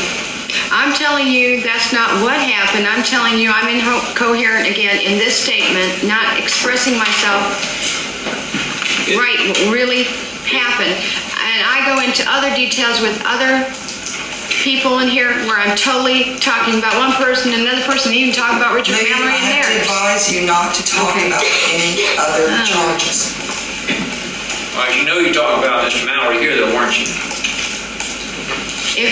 Apparently it says this is what Mr. Mallory told you. I say yes, but then you go okay, and then I go carry on. But believe me, I'm not talking. I'm incoherent. I'm not saying it right. Well, this doesn't sound incoherent. I'm thinking of another incident with him. Listen to this sentence. You said, why don't you take your clothes off? My God, I said, well, it hurt to do that. Yeah, that sounds pretty incoherent to me. And then he got pissed, called me, he said, fuck you, baby. I'm going to screw you right here and now, or something like that. Was that Mr. Mallory? I didn't remember the night what happened. I did the best I could to get close on that particular thought in mind. And he went on to say that you were in the woods with the door open, right? Pardon, what'd you say? You went on to acknowledge that you were in the woods and the doors of the automobile were open. They were not open. But you said they were. Again, I'm gonna have to go over this with you 100 No. times over, because I'm I'm just not. asking you to answer, did you say they were at that time? I said they were at that time, I guess. I mean, All right, Don't we even- heard your explanation. All you have to do is answer yes or no Yes. to this part of the question, okay? And then the question about money. Right after the word okay, you said, I remember that, referring to the woods and the doors open. You said, and I said, no, you're not going to just fuck me. You got to pay. Is that what you said to Mr. Mallory? like I said, Is that what you said to Mr. Mallory? Yes or no? if that's what's in the confessions, I guess I can't say that it isn't. It's there. Is that what you said to him? No, I'm saying no. Okay. I didn't say it right. And you say it's because you were totally incoherent and didn't understand what you're doing. Yes, I was, totally. And if you would have saw me 45 minutes before I even talked on the confessions, and when I just got off that phone, you would have seen me in a total hysterical state. Well, I couldn't stop laughing and crying and everything else that was going on. And then you continued to say, you said, and he said, oh, bullshit. And that's when I got pissed. Isn't that what you said? If that's what... Objection, Your Honor, that's not what it says. Just one person. I'm sorry. I'm sorry. You're correct. Thank you, counsel. And he said, oh, bullshit. And that's when he got pissed. Is that right? If that's what it says in there, but I'm telling you, like I said before, I would talk about one person, and then it would be another person I'm talking about, then another person, and it would be Mallory I'm talking about. With mixing up even, I had it so mixed up in here. There's just, Tyra asked me to get drunk and erase these incidents. Keep erasing. That's just what I did. I erased. And when they started questioning me on these, I was totally lost because I couldn't remember. I had blank spots wrong. Well, how about today? You told a story about alcohol and anal rape, and you had all sorts of details that you never, ever revealed to the police. Right? Never ever what? Revealed to the police. And I can talk about every one now today. But Would you I'm like to not do that? going to, no. Objection, Your Honor. Ray, again, I would advise you not to talk about any other incident other than Mallory.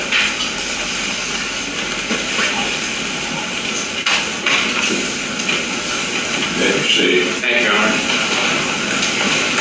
You say, well, I'm coming back to recollection. Okay, so then we started fighting and everything else, and I jumped out. He grabbed my bag, and I grabbed my bag, and he arm busted. And I got the bag again, and I pulled it out of his hand. That's when I grabbed the pistol.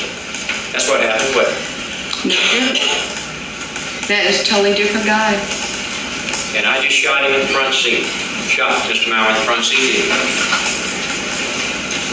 But not that way. That's not what happened.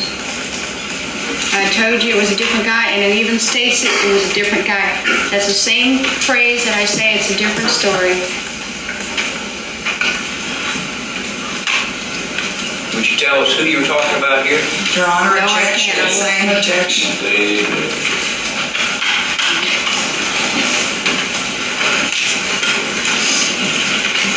She went on to say that, in fact, you showed where the bullet struck on the videotape, didn't you? Pardon? You stood up and showed where the bullet struck on the videotape on the right side, didn't you? I tried to. I don't remember how I was. Matter of fact, yesterday I didn't notice what I was doing. And that was talking about Mr. Mallory, wasn't it? I guess. Then you go on to page 10, you say, okay, then he proceeded to get out of the car. So he started to get out of the car, I ran around in front of the car, and he started coming towards me. Your Honor, I'm going to have to object. Again, the prosecutor is reading her statement. He's not asking any questions. If he has questions, I'm sure she'll answer, as long as it pertains to Mallory. Just ask questions. Is that what you told Deputy Ortega? If it's written there, I guess that's what it says. I can't take the typing and erase it and change it over. I'm trying to tell you the truth today, what actually happened. This is incoherent mishmash jazz.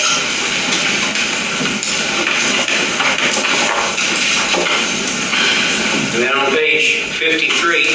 Again, Your Honor, same objection. He's reading the transcript. Page 53, I don't know if there's a question or Well, let's go back to 21. You certainly are willing to admit he's behind the steering wheel when you shot him, aren't you? I was lying down in the passenger seat, lying down across the whole darn front seat, actually. He was behind the wheel. He was up on his knee, one leg down, one knee up on the seat. And you were lying down? My legs were up, and he was having me spread my legs. Well, if that was true, wouldn't the bullet have gone in and come out up high? Objection, Your Honor. It was test questions, sir. Can you explain why the bullet with which you shot him inside didn't enter Objection. low and go upward and high if you were lying on the seat shooting up? Objection, Your Honor. Overruled. I thought that whatever he was so decomposed you couldn't tell. How can you say that? The pathologist said. I couldn't tell you. All I know is I shot from the seat down, lying down.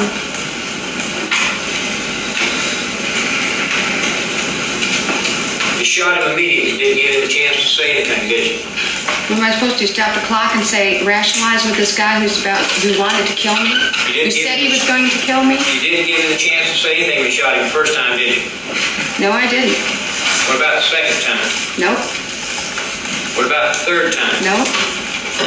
What about the last time when you shot him on the ground? I didn't shoot him on the ground. I shot him as he was coming out of the car. And I shot him. I told him to stop. Don't move no more.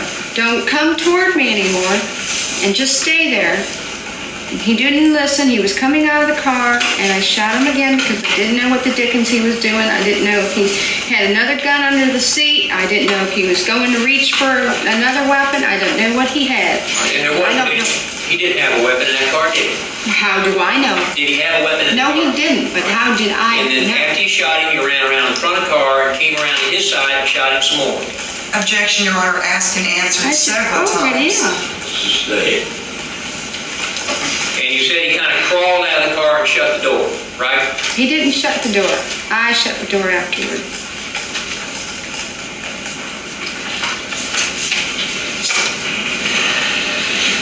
And then you drove to Quail Hollow or Quail Run.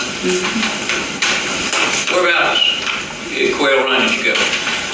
Just as soon as you get off the road, just right there's some place you can park. Why did you go there? Because I was totally nude and I had to get my clothes on. And I also was shook up and I was crying vehemently and I had to get my head back together. And of course I can't ride around nude. I can't drive nude. How'd you know where Quail Run was? Because I live out there. You do that neighborhood, did you? I know all of Daytona. I've been here since 1974. And I lived in Bunnell.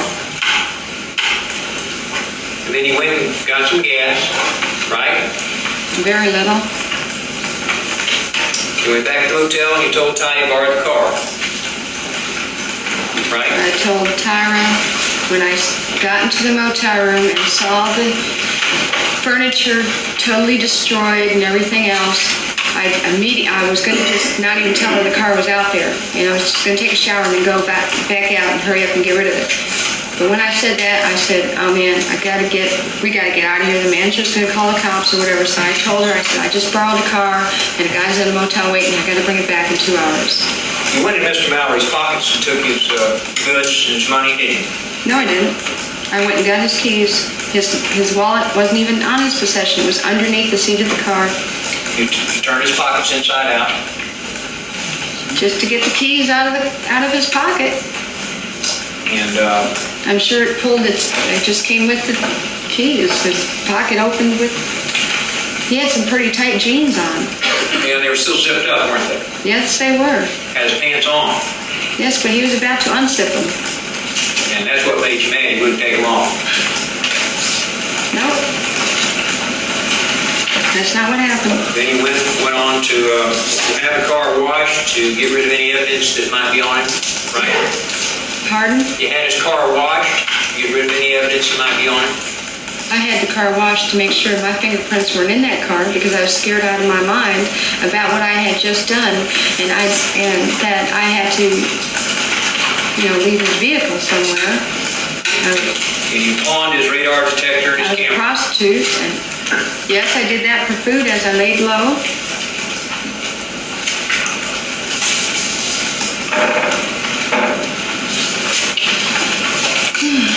And what was it, only $30? And it's $30. What did you get away money from him? It was for food. Food. How much money did you get from him? There was like $38 or $42, $48, something like that. It was less than 50. I remember a 20 and a 10 and some change, like 5 1 or something. 5s and 1s.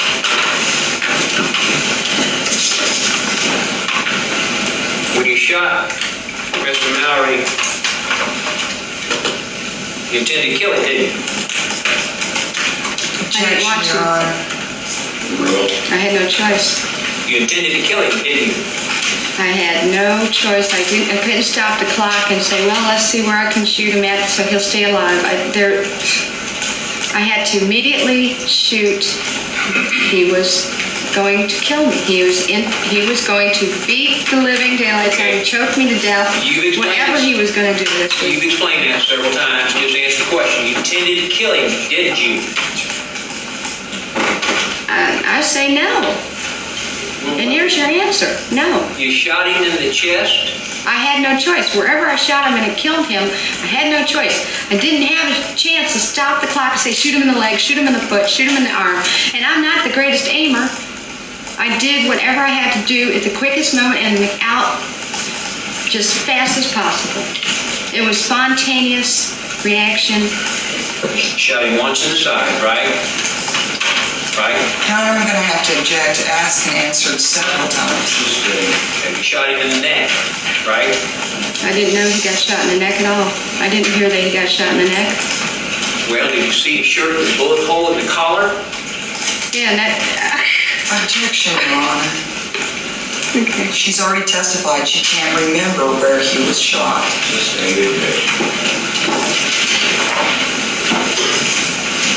Well, didn't you tell Deputy Warzett on page 25, and the question was, but when you decided to pull that gun, that person was going to die. I mean, you weren't just going to shoot him. You remember that question? Yes. You remember your answer? Oh, I was definitely going to shoot him and let him die. Page, Counselor. Isn't that what you said, page 58? Yes, and I'm referring to a certain situation, and that's the thing. There's certain situations here where there's a number, and every incident was a different situation of the violence that was involved and the fear and everything else is a certain situation. So when I talk I'm getting those questions, I'm referring of certain situations, of certain people and everything else. To see, nothing can be leveled to one person. You can tell it all if you want. Objection, Your Honor. It's in bad faith for him to continue to do this. She keeps acting like we're stopping her. We're not stopping her. Yes, sir. Page 58, again, a little ahead of where you said, I was definitely going to shoot him and let him die. These questions are asked by Deputy Warzett. He said, did you give an electric razor to the gentleman who owned the little restaurant where you stayed at? Your answer was, yes, I did. And the question was, whose razor did that belong to? And he said, I think that was Mallory's. Question, Richard Mallory's razor? Uh-huh. Did you give that gentleman or his wife anything else as gifts? Uh-huh. items. I just want to get rid of the razor because I didn't. Objection, Your Honor. Is this a question or is he going to read her transcript? The razor here. Were those the questions and answers that you gave? Questions asked and answers which you gave? Yes, and amazingly, that some of the short some of the small... You can explain later. Were those the questions asked and your answers? Yes, sir? Yes, I'm answering. And I ask you to look at Exhibit 122.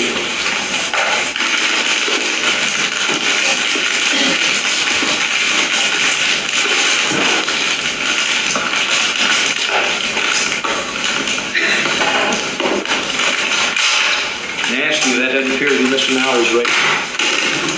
Okay.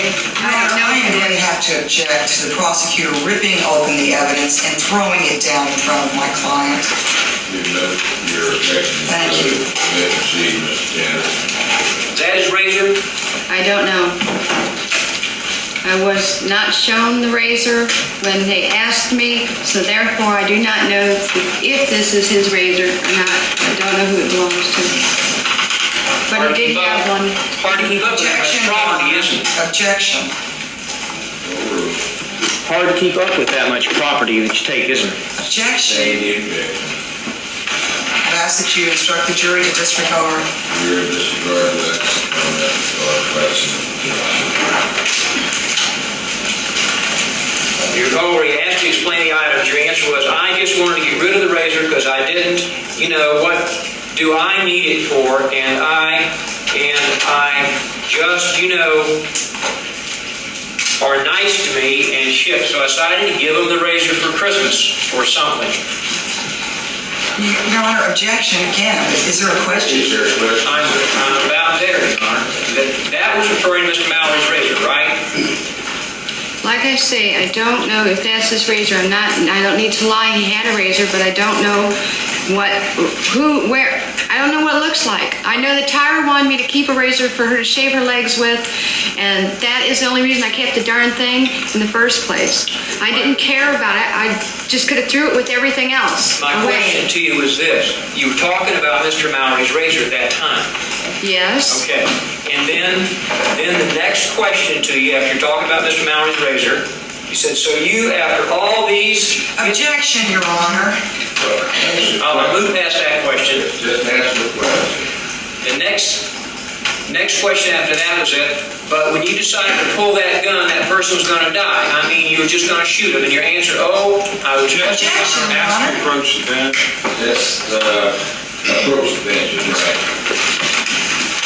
And I haven't been able to sit and rationalize out, to think it out and realize what I'm saying, because I'm under too much stress, hysteria, everything else.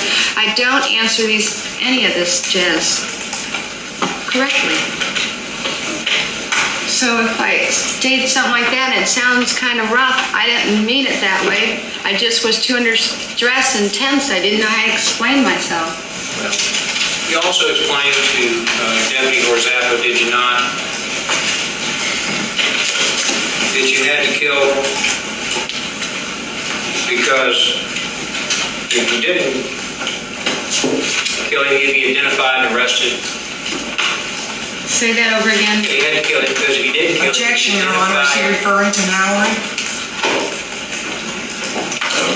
What page? And what page? What page?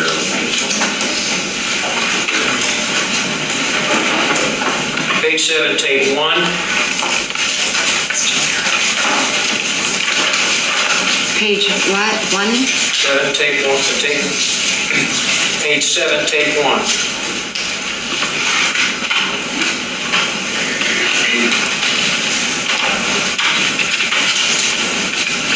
Your Honor, I object. This is not related to Mallory. Oh, it is. May we approach the bench? No, we may proceed. I'm going to move for a mistrial, Your Honor. Overruled.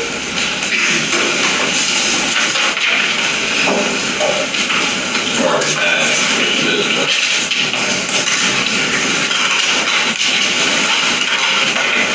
Page 7.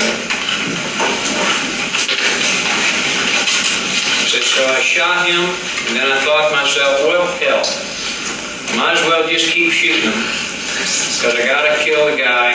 Objection, Your Honor, again, the same grounds, and I move for a mistrial. This is not, If you'll approach the bench, I'm going to Didn't you tell Deputy Ortega that taking Mr. Mallory's property was your final revenge on him? I told him, if I say it like that and hear like I'm wrong, but this is how I feel. I felt like what he did to me was unnecessary, and so therefore when I took his property for food, I figured, well, like, I don't know, it was like, Councilman, we have the page. And what is it? No, she remembers it. She remembers. like he owed me for what he did to Objection, me. Your Honor. I don't know. advise of the page. The witness is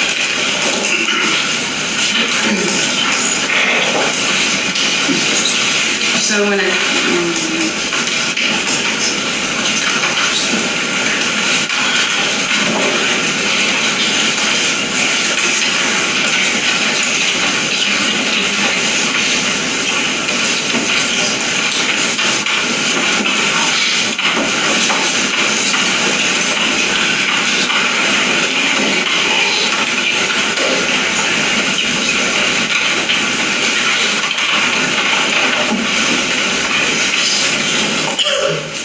Did you tell Deputy Ortega maybe it was self-defense, maybe it was stupid? Page, Counselor. Yes. Tape 2, page 29. did I tell him what? Maybe it was self-defense, maybe it was stupid.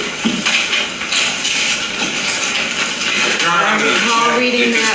Answer the question. Anyone to speak? Yes, sir. May we approach the bench? No, just go ahead and I recall, Same objection, Your Honor, not focused, and again, we would move for a mistrial. It's The generic. objection is sustained. for mistrial. Don't answer the questions. Thank you, Your Honor. Your Honor, may we,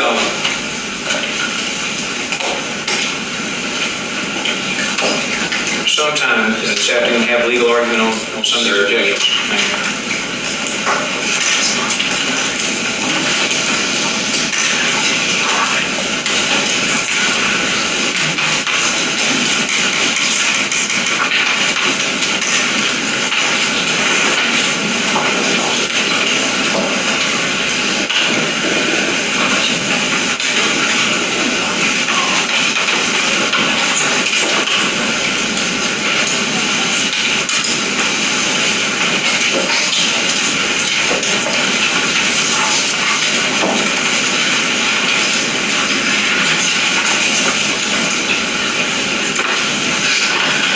Tell Deputy Ortega you didn't know why you killed Richard Mallory. I couldn't hear you. Did you tell Deputy Ortega you didn't know why you killed Richard Mallory? Page, please. Sure. What page? Page 4, On the first one or the Yeah. second? first.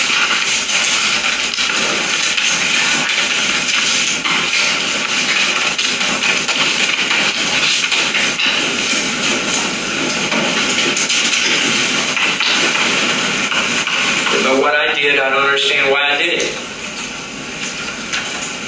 Again, Your Honor, I would object. I would direct you not to answer the question, Lee. I'm not going to. If you advise the client not to answer, we will proceed to the next question. Thank you, Your Honor.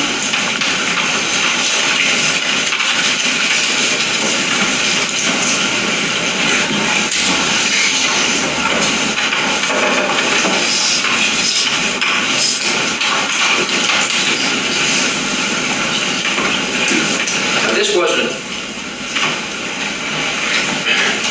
also, did you say that you knew you had to because you knew you left some witness out Objection, to Your Honor. find out who you were and you get caught? Objection, Your Honor, same ground, so they got instructed. Inspection of the transcript, counsel, bring it forward. May we just ask the witness, Your Honor, if it involves Mallory? No, I want to see this. Any more questions on that? Isn't one of the reasons you killed Mr. Mallory because you didn't want him to tell on you after you shot him? You were in the dilemma, you already shot When him. the question that you asked before, when I had to do what I had to do, if he would have been alive, he would have probably told the cops I tried to rob him and kill him, which is not true, because I am a prostitute. Nobody was going to believe that I'm a prostitute and that he raped me and that he tried to strangle me and kill me and that he was going to probably do all kinds of other things to me throughout the whole day, the next morning, and whatever, how long he was going to keep me. I don't believe that anybody would have believed me, because we've got prostitutes out there that are being killed every day and nobody cares about it. And we've got women being raped every day, and it doesn't seem they're prostitutes, that nobody cares about it. And I have witnessed it with my own eyes, reading the newspapers numerous times. So I believe that nobody would have believed me. So when I made that statement, I meant referring to the fact that nobody would have believed that I was raped and that I had to defend myself. They would have said, "You're a prostitute, we don't care." So you decided you had to go ahead and kill him. I didn't, when he was dying, I'm talking about I'm talking about different situations. I'm telling you, I'm not talking about Richard Mallory there. No. I'm talking about a totally different situation. Well, what had you decided when you And shot him? I'm not going to talk about it. After you went around, what had you decided when you shot him the last time, square in the chest? When he was coming out of the vehicle, that's where it was very obvious to shoot at.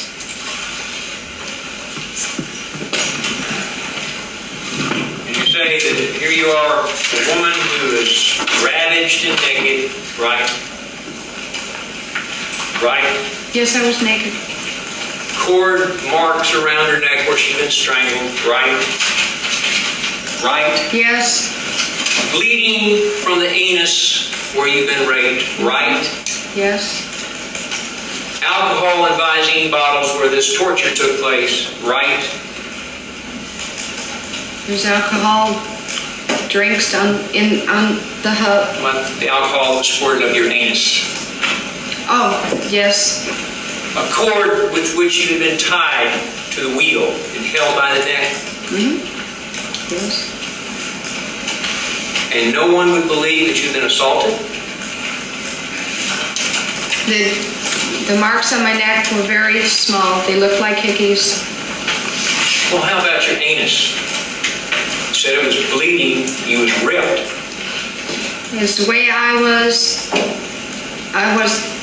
too, what am I supposed to do, walk out there nude with a gun in my hand down the road?